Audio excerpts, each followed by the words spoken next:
কতবাজি রে? হ্যাঁ বল। ওই কাজটার ওই টাকাটা তো এখন করে দিল না। কেন টাকা দেবে না কেন? না, বললো যে আমরা মরুল শপের দ্বারা দিয়ে আসবো।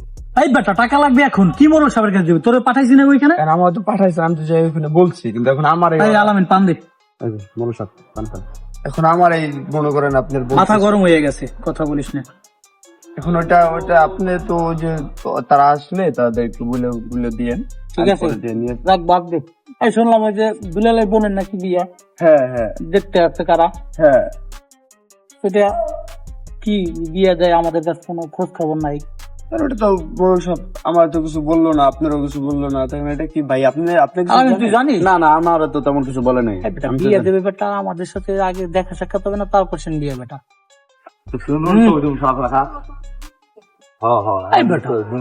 বিয়ে যায় কি আমার সাথে কোনো দেখা সাক্ষাৎ নাই? কোথায় দুলাল, কোথায় খুঁজলাম? সকালবেলা একবার দেখছিলাম তো, দুলাল মনে হয় দুলাল যাইতেছে, ওই যে দুলাল যাইতেছে। ডাক দে ডাক দে ডাক।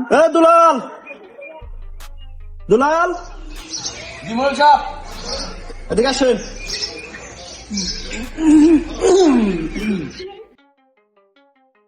আসসালামু আলাইকুম মরুল সাহেব। ওয়ালাইকুম আসসালাম। কি অবস্থা দুলাল, তোমার কি অবস্থা? জি মরুল সাহেব, আছি ভালো আলহামদুলিল্লাহ। কি শুনলাম নাকি তোমার বোনকে দেখতে আসছিল? জি মরুল সাহেব। তো কি কেমনে কি করলা? দেখতে আসছে কোথা থেকে? পাত্রপক্ষ কি করে?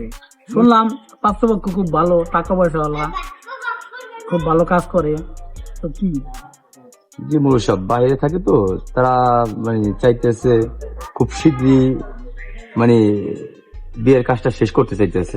দূর মিয়া, বিয়ে শাদীর ব্যাপারে তো তাড়াহুড়া করো কেন? বিয়ে শাদী ব্যাপার দেখবার করবা, দেখবা ভালো ভাই এ কি করে না করে, ভালো ভাই খোঁজ খবর না আমার কাছে নিয়ে আসো, আমি দেখি তারা কি করে। আর ওই তোমার বোনকে আমার কাছে একা পাঠাও, দেখার একটা বিষয় আছে তো, যে কোনো রিলেশন করে নাকি, আমার কাছে একা পাঠাও, একা। ঠিক আছে পাঠাই দিও, হ্যাঁ? মরুল সাহেব এটা একটা ভালো একটা পরামর্শ দিয়ে দেবেন, যাতে স্বামীর সংসার সুন্দরভাবে করতে পারে। ঠিক আছে পাঠাই, বুঝছেন? পাঠাই। একটু পাঠাই দিয়ে ভালো হবে না আপনার বোনের জন্য। ঠিক আছে আসো তাহলে আসো। আসি মরুল সাহেব, আচ্ছা ঠিক আছে। আসসালামু আলাইকুম। আচ্ছা, ঠিক আছে। পাঠাবে মনে হয় তো, হ্যাঁ মনে তো হয় পাঠাবে। বোনটা তো বেটা ভালোই বেটা, হ্যাঁ শালা বিয়ে দিয়ে দিবে আগে। কি বলিস বেটা, আমি এখানে থাকতে আগে বিয়ে দিবে? এই বেটা চুপ থাক। এলাকার ভিতরে ভালোই, হ্যাঁ। বুঝছেন? যাক আশা করা যায়। আচ্ছা টাইম হয়ে গেছে, উঠি তোলে। হ্যাঁ আচ্ছা চলেন যাই, ওই আচ্ছা। উত্তর পাড়া কাজ আছে, চলেন।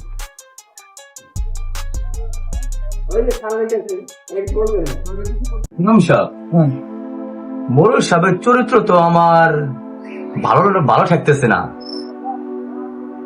কেন কি হয়েছে? মাত্র আমার বোনটার বিবাহ ঠিক হয়েছে, ভালো একটা পাত্র পাইছি, বাসায় একা যেতে বললো, আমার তো মতি গতি ভালো থাকতেছে না। মানে কি বলবো, আস্তাগফিরুল্লাহ, ওনার বিষয়ে তো অনেক খারাপ মন্তব্য আসতেছে। গত মাসেও ওই সরকার ভেতর লোক আছে না উত্তরপাড়া, হ্যাঁ জি, ওনার মেয়ের ওইরকম বাসায় যাইতে বলছে, তার নাকি সম্মান হানি করার চেষ্টা করেছে। তাহলে মনে হয় আমার বোনের সাথে এরকম আচরণ করতো, আর মুখোশ তো উন্মোচন করে দিতে হবে। ইমাম সাহেব আজকেই মোড়লের মুখোশ খুলে দেবো, উত্তরপাড়ার সালিশ আছে, ওই সালিশে বসেই আর মুখোশ খুলে দেবো।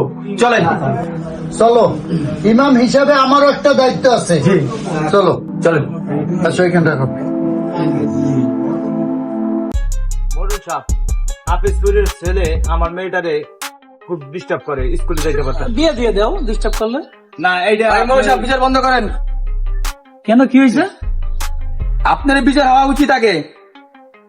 আপনার চরিত্র ঠিক নাই। এই বেটা এত বড় সাহস কেন তুই আমার বিচার করবি? পারেন না, হ্যাঁ আপনি কার এত বড় সাহস কেন দিল তোকে? আপনার বিচার হয় না, বসেন। মরল সাহেব, এই তোমরা চুপ করো। তোকে আমি দেখে ছাড়বো। এই মরল সাহেব, ইমাম সাহেব কি বলে সেই কথাগুলো আমরা সবাই মিলে মরল সাহেব, মরুল সাহেব আপনি আপনার চেহারা উন্মুক্ত হয়ে গেছে। গত মাসেও ওই পাড়ার একটা মেয়ে নিয়ে আপনি তার সম্মান হানি করার চেষ্টা করছেন। দেখবেন পরে আমরা এবং আল্লাহ এবং আল্লাহ রসুলের পথে যাই আমরা বিচার করি। আপনার মতো টাকা পয়সার জোরে আধিপত্য দেখাই আমরা মনে করেন বিচার করি না। আপনি শুনছি দুলালের বোনকেও নাকি কুপ্রস্তাব দিচ্ছেন, তারা আসতে বলছেন, মেয়েটার বিয়ে হইতেছে। কি দেখবেন আপনি? আপনি একটা খারাপ লোক। আপনার মুখোশ উন্মোচন হয়ে গেছে।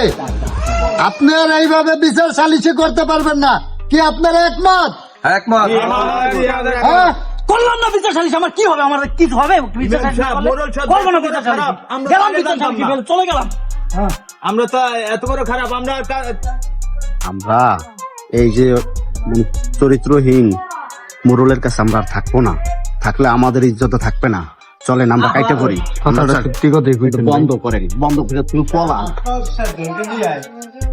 ঠিক এরকমই বিভিন্ন গ্রামগঞ্জে ছড়িয়ে ছিটিয়ে রয়েছে অসাধু এবং দুশ্চরিত্র মোড়ল। এদেরকে জনসম্মুখে মুখোশ উন্মোচন করে দেওয়া উচিত প্রত্যেকটি জনগণের। Mission BD.